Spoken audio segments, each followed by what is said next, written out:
outro pedaço da nossa conversa, a nossa primeira chamada, que é quase uma convocação, no bom sentido, de trazer as pessoas por uma conversa também, né, que se dê a partir de temas que retomam uma parcela do que Leandro Carnal e eu fizemos há algum tempo, depois dentro de um curso, aquilo que pode ser aprofundado.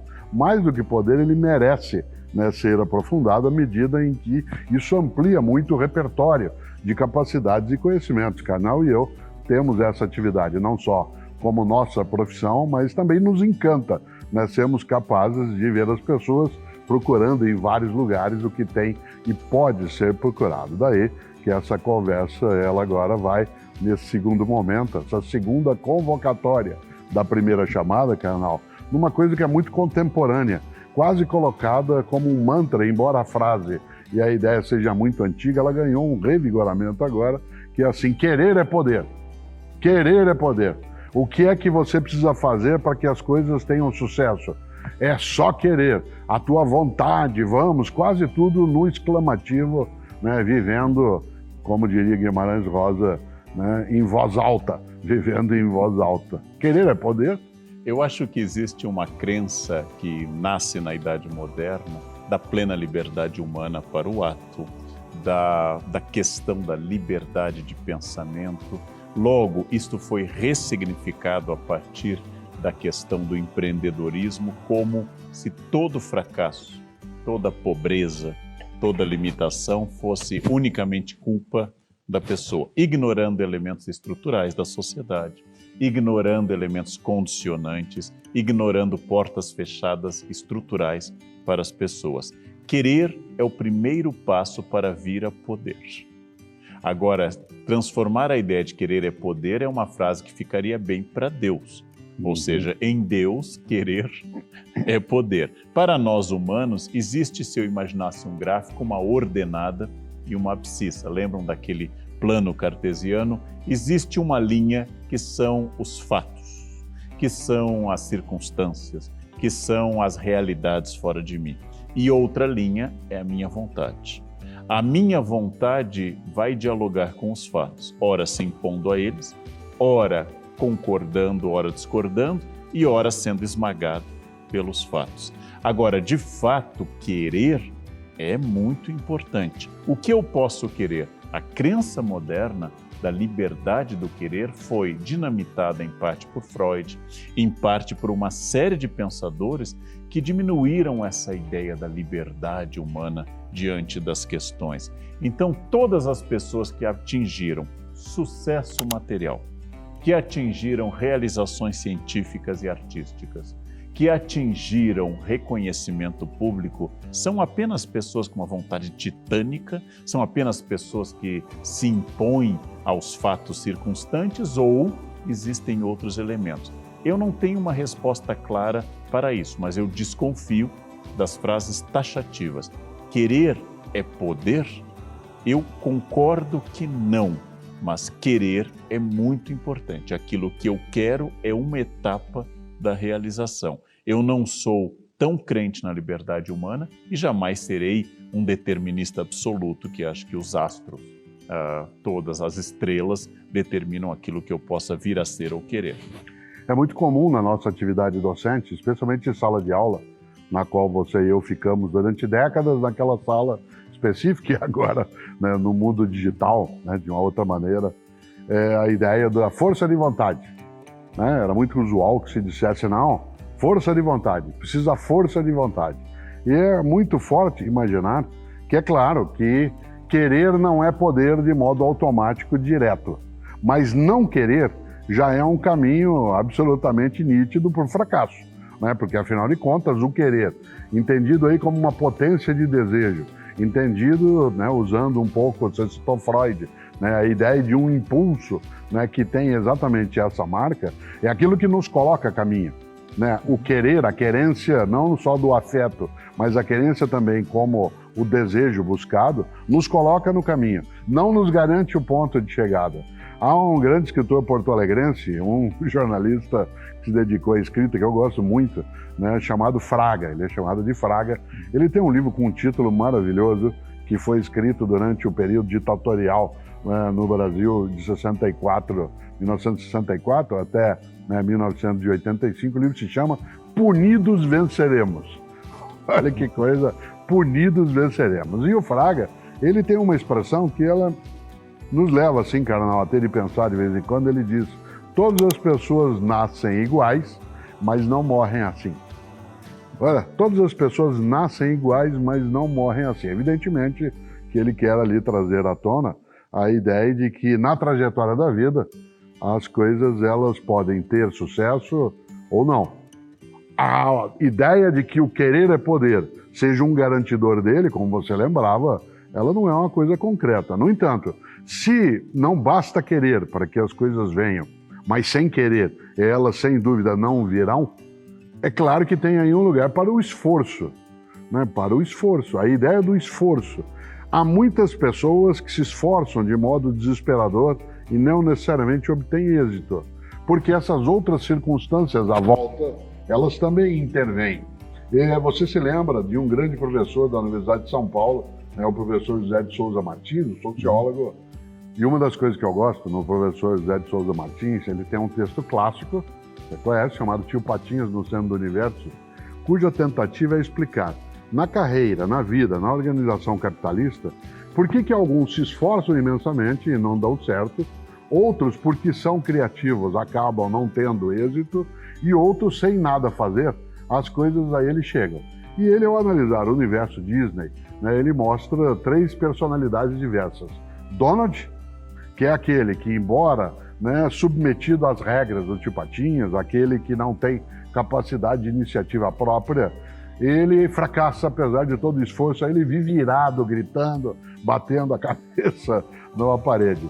O Peninha, que é uma personagem que é criativa, que quer pensar com a cabeça própria, e porque ele quer pensar com a cabeça própria, a gente diria, não, ele é um empreendedor, as coisas acabam não dando resultado, e é claro, a personagem que explica o sucesso de alguns sem esforço, que é o Gastão, portanto, aquele que tem sorte. É muito forte imaginar que a ideia do querer é poder, ela nem sempre se realiza, isto é, se torna de fato concreta, apenas porque se deseja, mas há uma interferência da sorte, da casualidade, da ocasião propícia para algumas pessoas.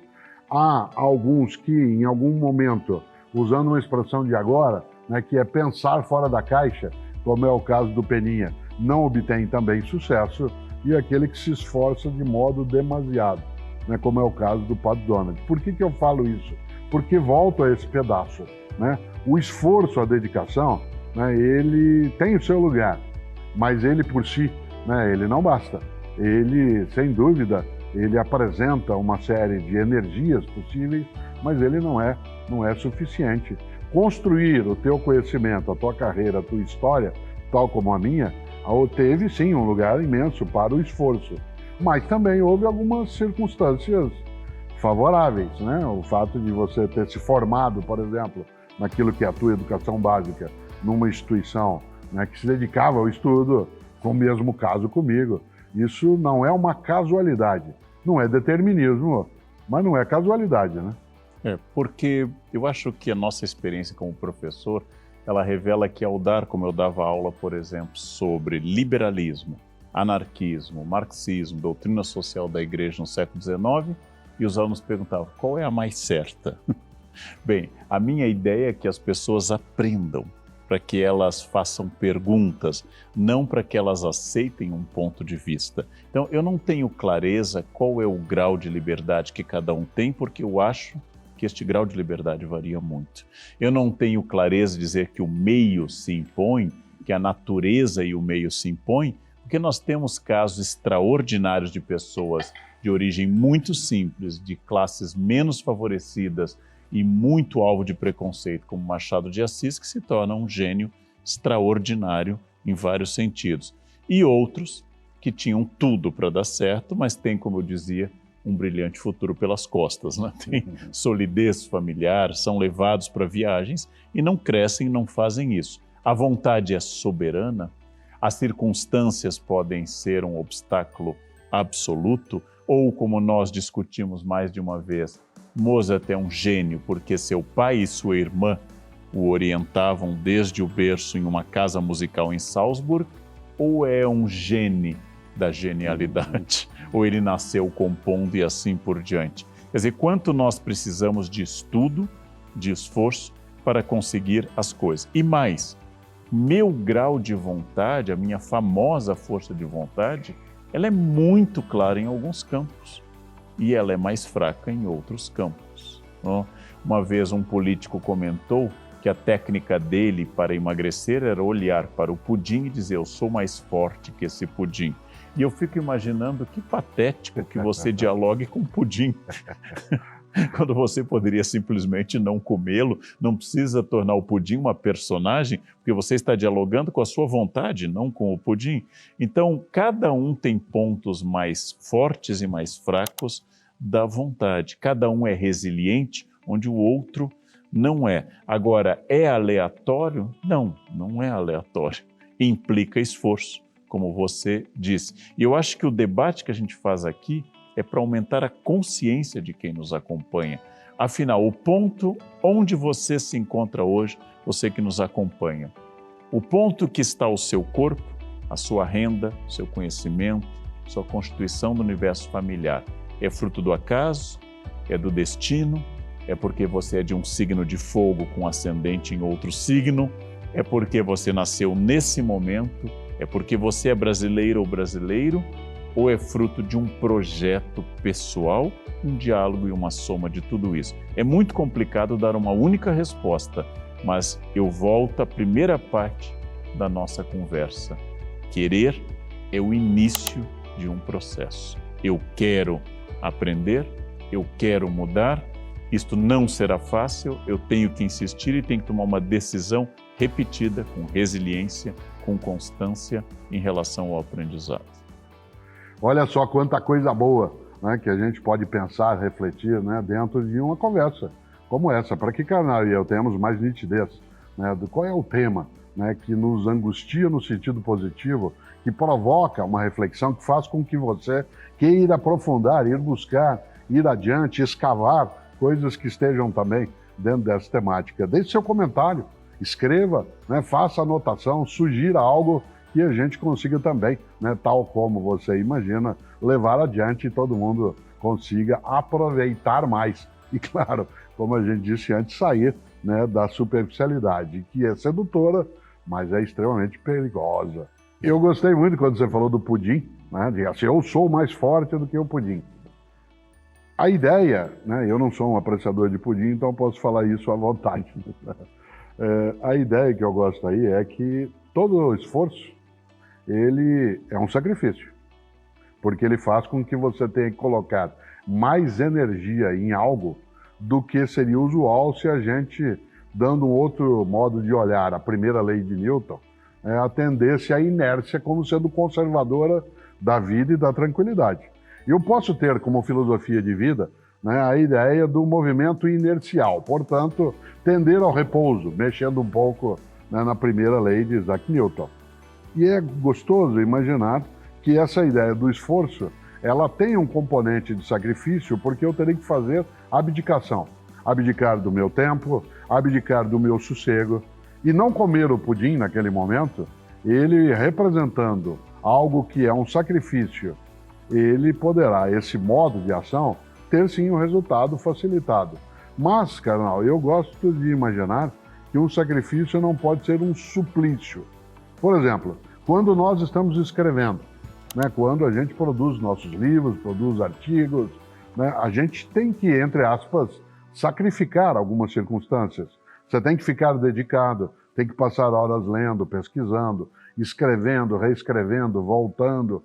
Mas isso não é suplicial, né? Não é algo que, como esforço, signifique, primeiro, um castigo, segundo, um sofrimento negativo. Quase que se diria o sofrimento positivo. Eu já ouvi em alguns momentos de quem ajuda a gente a fazer exercícios, a trabalhar com fisioterapia, que você reclama e diz assim, olha, eu estou com dor, e a pessoa diz assim, mas é a dor boa? Você diz assim, olha, mas qual dor é boa? Aquela que resulta do exercício, do esforço feito. Existe uma dor que não é um incômodo positivo, existe uma dor que é aquilo que perturba porque há um mau sinal. E a dor boa seria aquela, né, que resulta como indicação do esforço feito. Isso vale exatamente nessa dimensão. Quantas vezes as pessoas têm de sacrificar alguns momentos, alguns tipos de lazer para conseguir, né, um resultado mais específico. O exemplo mais claro que eu tenho, no ano de 1972, né, você é bastante jovem, né, estava ainda, né, eu já estava no cursinho pré-vestibular. Na época do cursinho, eu queria entrar na universidade, como entrei, o sacrifício, o esforço era imenso, era passar a noite estudando, era não ter final de semana, era não ir, na época, para as domingueiras, né, que era o nome que se dava à balada, né, no domingo à tarde, e claro, mas não era um suplício, porque eu tinha um objetivo nítido. Eu acho que aí volta, nem sempre, né, o pudim é mais fraco, mas nem sempre o pudim é mais forte, né? O historiador pensa muito, Cortella, como algumas culturas, como a nossa, talvez por influência religiosa, fazem uma estética do sacrifício. Ou seja, quanto mais você abre mão de coisas boas, mais você tem força de vontade, mais você tem objetivos, mais confiável você é. Uma pessoa educada e disciplinada é a pessoa que só come as coisas corretas, só lê os livros adequados e só leva a sua vida dentro de um padrão cheio de sacrifícios. Talvez tenha inspiração religiosa, talvez seja a pulsão de morte voltando a Freud, mas eu concordo com você. O pensamento estratégico, ele vai colocar que o prazer imediato do pudim, muito mais difícil para eu resistir, porque ao contrário de você, eu adoro pudim, mas resisto feliz ao chocolate. Eu não sou chocolatra, mas sou pudimlólatra. Eu resisto àquele pudim, não porque eu quero me sacrificar, mas porque eu quero um bem maior. Diminuir minha gordura no fígado, esteatose hepática, ou minha dimensão de cintura, ou diminuir a glicose pensando no risco de diabetes que tem na minha família, eu estou pensando em algo maior. Eu não estou pensando naquele prazer imediato do pudim, eu estou pensando que a médio e longo prazo, renunciar àquele prazer por prazeres maiores vai me trazer isso. Mas você trouxe uma coisa mais importante. Eu estudo e deixo de ir à domingueira porque esse estudo é um investimento estratégico que vai marcar como marcou sua existência até hoje. Se você tivesse ido a todas as domingueiras e não tivesse estudado, você teria tido provavelmente uma juventude mais cheia de prazeres e estaria hoje com menos prazeres na sua carreira. Então, esse equilíbrio entre o que eu gosto e o que eu abro mão por aquilo que eu gosto mais, esse é um pensamento estratégico muito importante. O conhecimento, o estudo, os livros, eles são absolutamente estratégicos. Porque não importa onde estará a sua carreira, em nenhum momento você, Cortella ou eu, imaginávamos isso que estaria ocorrendo aqui. Por exemplo, há 20 anos. Em nenhum momento nós imaginávamos isso. Mas hoje estamos aqui porque nós abrimos mão de muitas domingueiras e lemos e escrevemos muito. Então, este pensamento estratégico, abrir mão de um prazer imediato para um prazer maior, mostra uma capacidade de planejamento e abstração que eu valorizo muito, enquanto que as pessoas mais presas ao prazer imediato não conseguem se libertar do atrativo daquele momento. Mas há, né, cara, uma valorização muito forte, né, do sofrimento, né, como sendo até algo que dá honradez a uma conquista. A expressão usada em inglês, sempre, no pain, no gain, né, ela traduz bastante isso. Quer dizer, se não há algum tipo de dor, não há nenhum tipo de resultado positivo, nenhum tipo de ganho. Embora isso tenha validade em algumas situações, embora na tua vida ou na minha, de quem está agora conosco acompanhando a conversa também, nem sempre, né, o ganho, isto é, o resultado, o lucro, entre aspas, ele advém apenas de um sofrimento, mas que ele exige um esforço. E eu usava ali a palavra sacrifício como sendo abdicação.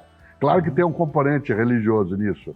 A própria noção, né, de você deixar de fazer algumas coisas para ganhar o céu, né, ganhar alguma coisa que seja muito mais elevada, ela aparece, né, com frequência. Mas que eu não tenho dúvida que você, com todos os teus orientandos e orientandas na vida, tal como eu, A gente, quando eu obtinha, vez ou outra, algum dizia assim, tá muito difícil, né, tá difícil, eu não estou conseguindo, né, elaborar. Eu dizia, primeiro você tem que fazer uma escolha. Preciso lembrar que fazer mestrado ou doutorado não é constitucionalmente obrigatório, né, e no Brasil só é obrigatória a educação básica.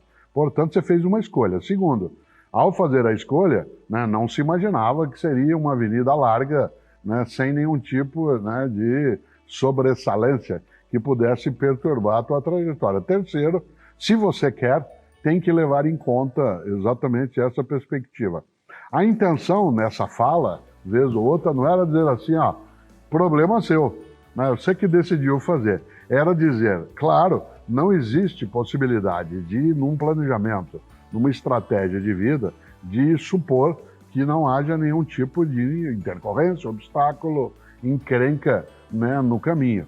Tanto mais leve será o obstáculo para ser retirado, quanto mais clareza se tiver, né, em relação àquilo que se deseja ter e chegar.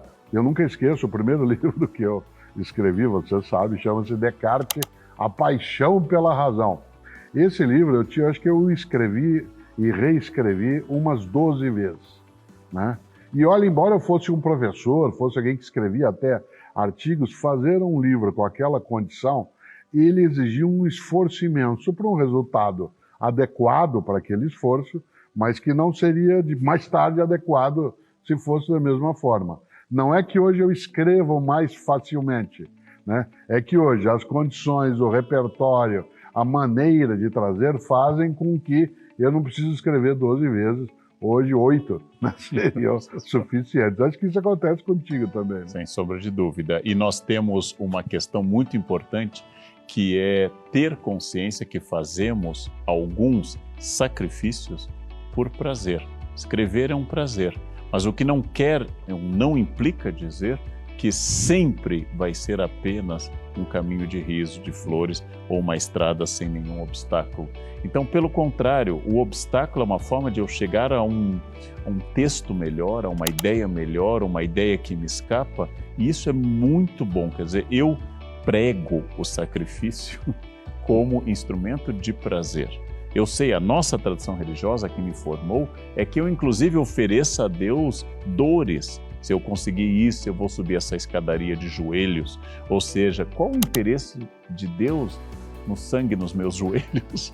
E qual seria o interesse de um pai amoroso nisso? Eu sei que o discurso é, eu ofereço sacrifício para mostrar a minha disposição, mas eu ofereço alegria, eu ofereço a dedicação, eu ofereço fazer uma coisa muito bem feita para que eu agrade a mim, e se for o caso da minha crença, agrade a Deus. Eu quero fazer concessões para que eu faça melhor, para que eu produza mais. E essas concessões, às vezes, implicam abrir mão de algo imediatamente prazeroso por algo, como eu já disse, a médio e longo prazo prazeroso. Mas sempre, Oscar Wilde dizia que se você resistiu à tentação, é porque ela não era forte o suficiente. Não é só força de caráter, mas porque aquela tentação, na forma de uma sedução ou encarnando uma intenção demoníaca, ela era simplesmente fraca, não tocou no seu ponto. Então, eu resistiria bem aos chocolates, eu resistiria a sorvetes, mas um pudim, um doce de leite talvez estivessem além da minha capacidade. Olha, essa segunda parte, se você observar, há comentários que se podem fazer, há possibilidade de indicar coisas que o professor Karnal e eu possamos levar adiante. Pode-se aprofundar essa temática, e você sabe como, é só olhar aqui também as indicações que se tem, e aí, sem dúvida, a gente cresce, né? Não só em conhecimento, em partilha, mas cresce também naquilo que é necessário, que a gente antes falava, que era deixar de lado um pouco da nossa atrativa, não a nossa que a vida às vezes coloca, que é a possibilidade da mediocridade. Você não quer, nós não queremos. Tem uma outra parte desse diálogo.